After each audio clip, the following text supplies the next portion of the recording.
The vision is to empower young girls and women throughout the world, especially undeserved communities, for global leadership. We have two focus areas, which is self-esteem building and education. And I choose these focus areas because I could relate to. I went through some things, and so that's why I choose them, because I want to help girls or women who have problems in these areas to transform their lives. With education, I choose education because I was given the opportunity to go to school in a community where it was a normal for girls to be sent into early marriages, but my family saw a potential in me and decided to send me to school instead. Education is a treasure that no one can ever take it away from you.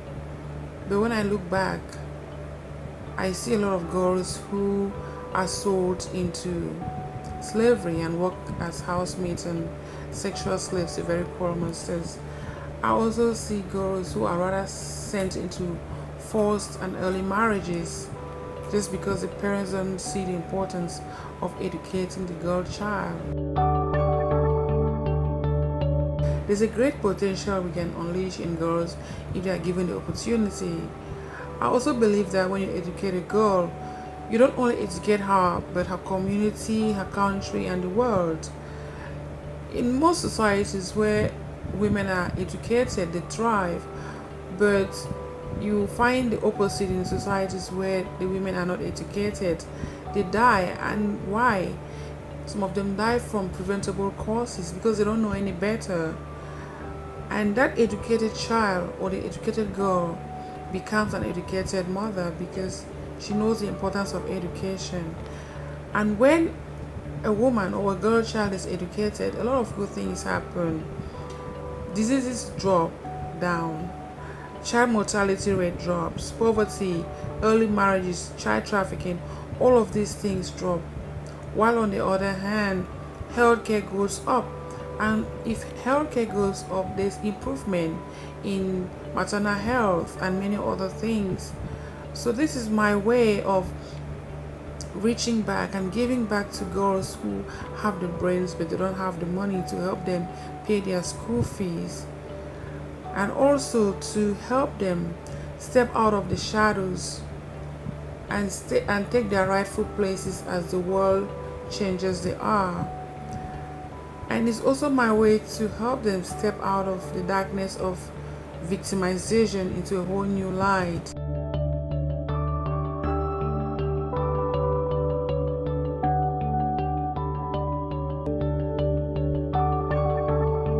During my research, I found a loophole in many schools in the developing country.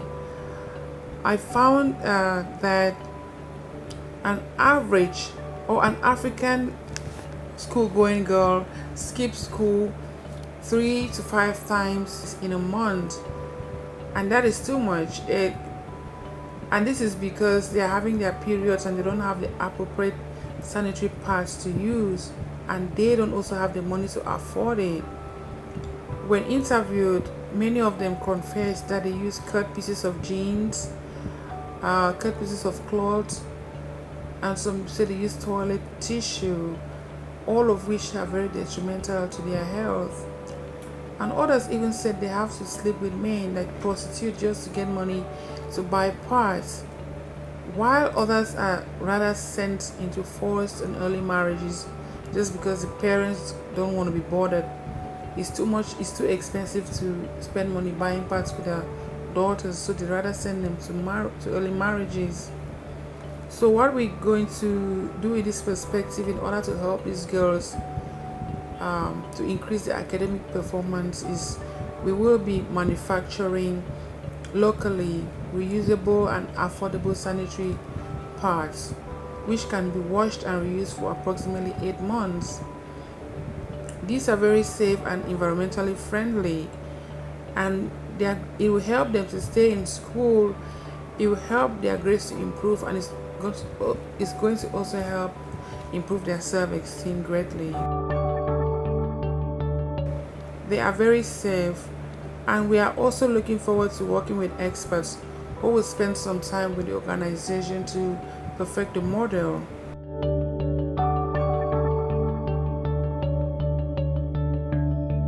We will be partnering with companies and other organizations that will help us to achieve this goal.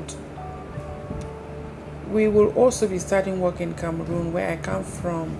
But once the model is perfected, then we will move into other African countries, because this is not only an issue that is in Cameroon, but it's in all of Africa and other parts of the developing world.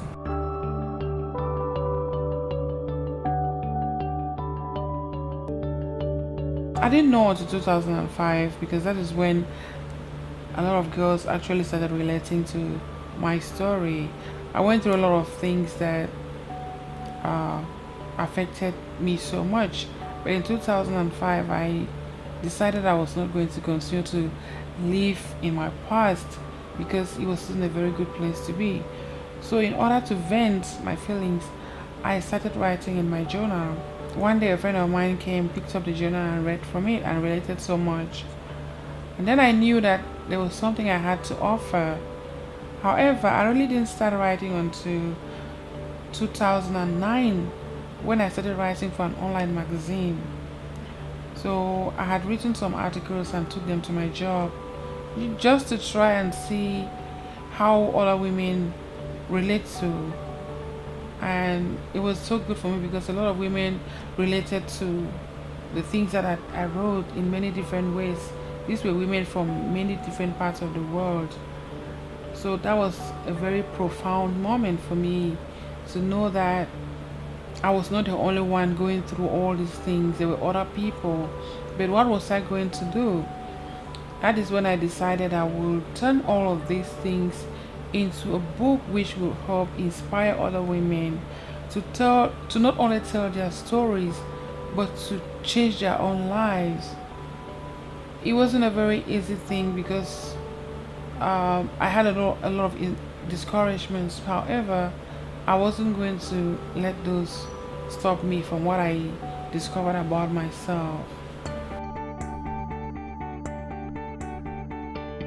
Book one is about all the stories that we are told by our families, by the media, about who they think we are. It's just about people's opinions.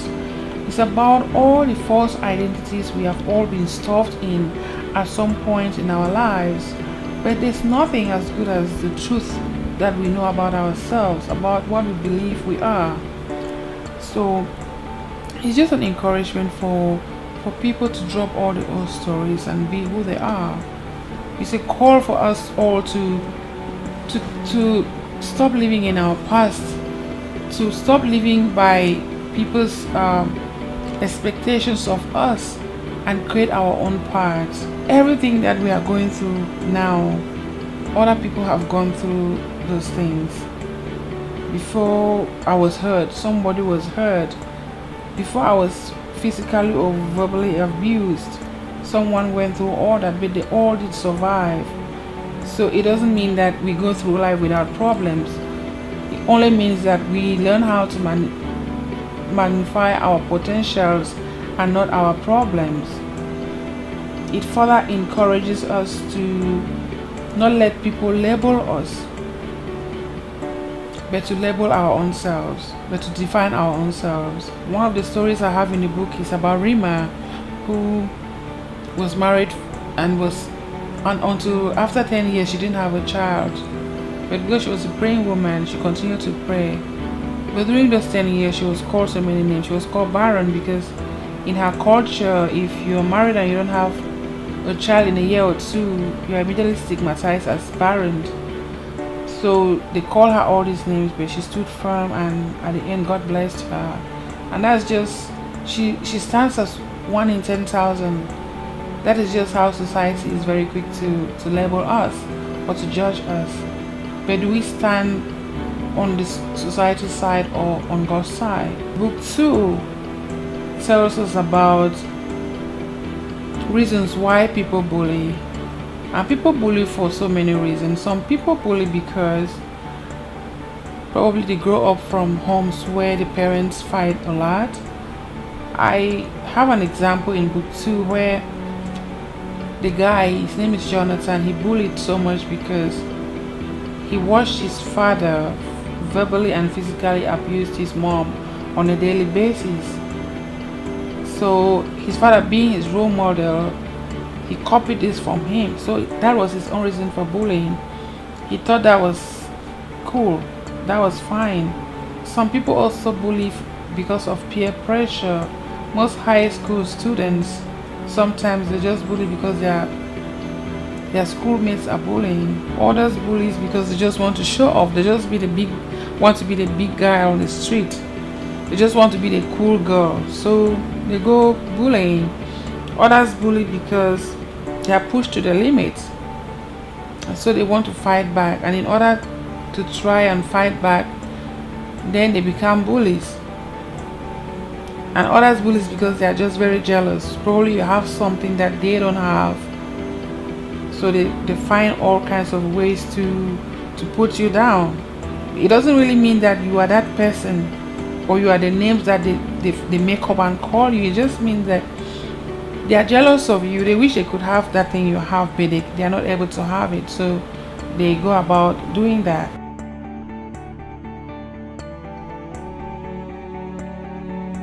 I experienced bullying a lot when I was a teenager. I was a teenage mom, and in my community, when you are a teenage mom, you are not treated very well. People don't really have so much mercy on you.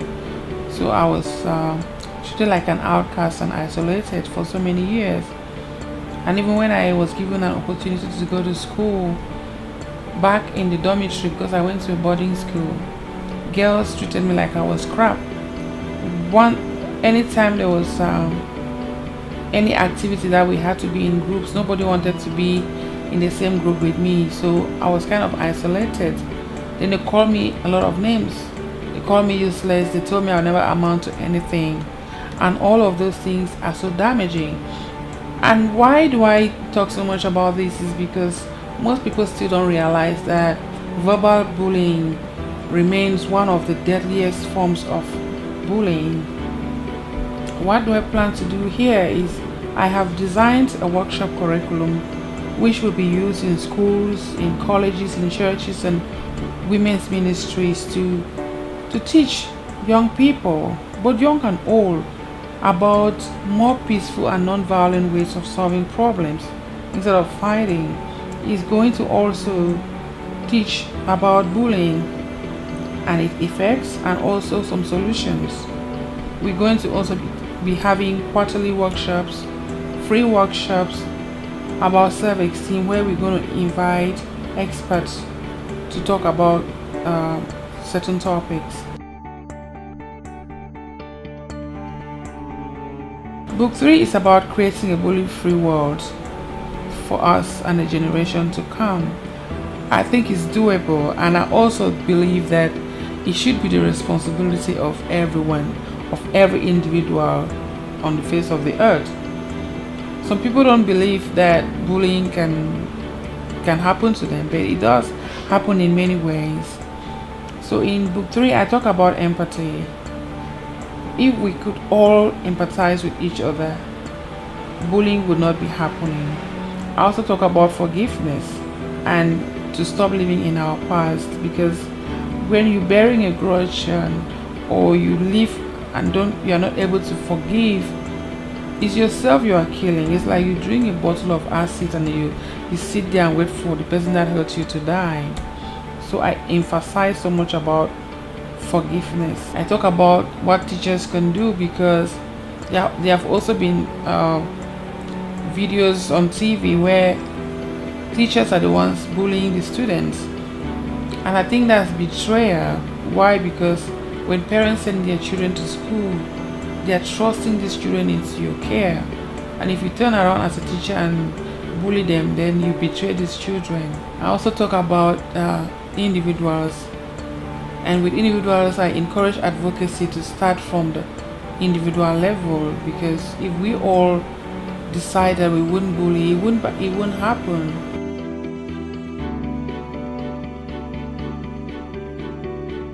What I really have to say is that bully bullies are like fishermen who use their hooks to bait and catch the fish. They for us human beings, we use our words, and those words are like the hooks. And bullies know all kinds of words that will hurt you, so they use those words on you with the hope that you will fall, and then they will win. So my encouragement is that you don't have to fall for any negative words. Words will always come, things will always happen, but don't let those words take root in your life. Don't let words keep you back. We also have to remember to live by the norms of the golden rule, which says to treat other people the way you want them to treat you. I was called so many names. However, I'm not still living in my past. I left that behind, but I'm still that little girl who was once bullied and stigmatized, who was once treated like an outcast. But I refuse to live that life. We can all refuse to live in our past. Why? Because in addition to that little girl, I am an author, not just any author. I'm an author of books that are changing people's lives throughout the world. I'm a world changer. I'm a nurse. I'm a mom, and many other things besides being that little girl. The event will be taking place here in the Bronx in Holy Rosary Church. The address is 1015 Ade Avenue, Bronx, New York. It will be starting from 7 p.m. to 2 a.m. And for each book sold, $1 will go to help the works of the organization. We encourage people to buy the books in bulk. You can donate them to your schools, to your churches, to individuals. The books can also be bought from Amazon.com or BarnesandNobles.com. The event is free, so come with family members and friends, and there will also be a panel discussion on bullying and its sometimes very deadly consequences in our community. So thank you so much and hope to see you there.